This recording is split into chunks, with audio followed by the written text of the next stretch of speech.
And that's how you perform the DOS attack. DOS attack stands for denial of service attack. Now, generally, when your device is connected to the internet and you are surfing a website, that time your device and the web server communicates through requests and responses. But now, in this DOS attack, what happens is that the hacker sends multiple fake malicious requests to the web server continuously. And after that, the web server fails to handle so many requests. Eventually what happens, the resources of the web server gets exhausted, and at that time when we legitimate people try to access that same web server, the site fails to load, and therefore the server gets crashed. And that is how DOS attack is performed. Now let me show you a proof of concept. Now you see, I have loaded a sample website in my local host. I am using XAMPP. So if you don't know what XAMPP is, XAMPP creates an environment for your local web server, for your local host basically, which is in my IP address 192.168.1.2. And so I have to download XAMPP over here, and then you need to install it. And then you can also use the default website, which automatically gets loaded up when you start the XAMPP Apache services. But for this video, I have loaded a sample website which I have kept in htdocs in the XAMPP folder, which is located in the C drive. And now I will be demonstrating DOS attack in this particular website. So for that, we will be using a tool which is called Slowloris. And by default, Slowloris is not installed in your computer. So Slowloris is a pip package. So to install Slowloris, you need to type the command pip3 install Slowloris, and for this you must have Python installed in your computer.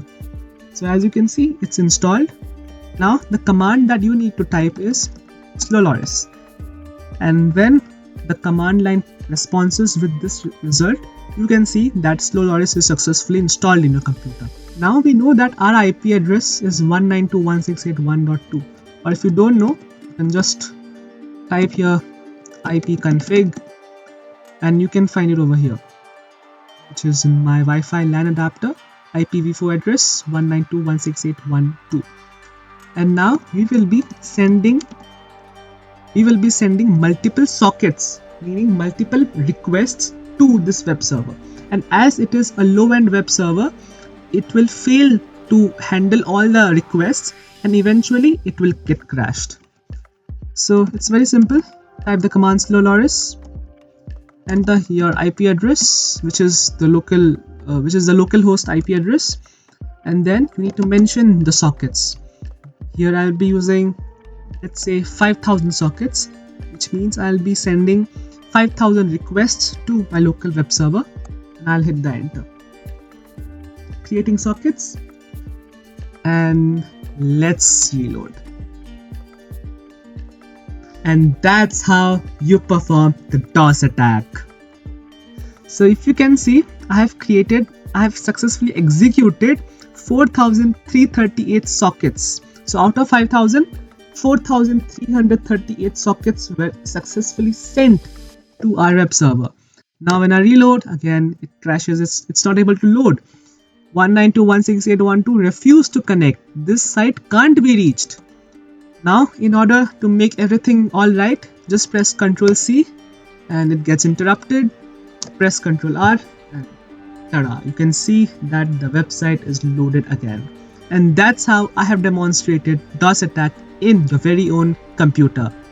Now you see, it sounds very fun to perform and execute this attack, but essentially in real life, servers are much heavier and robust, that they can handle up to crores and crores of requests at a time. So if it is a low-end web server, that's the only time when you can think of it. But I am highly recommending you not to perform such malicious illegal activity if you are not allowed. Do it only if you are allowed. And for more Slowloris commands, just type Slowloris -h with the H flag. And for more verbose response, you can use the V flag. And again, one dot. So verbose means it will just show you the real-time data of the sockets. So 149 totally has sent by default. And can my server handle 150 sockets? No, it cannot handle 150 sockets. That's so sad. But then again, you can customize it how much ever you want.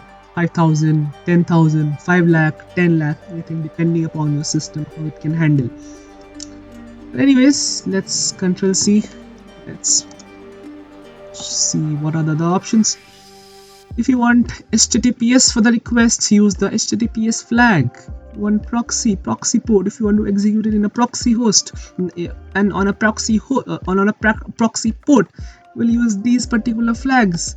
And that's how you can do it and play with this amazing tool.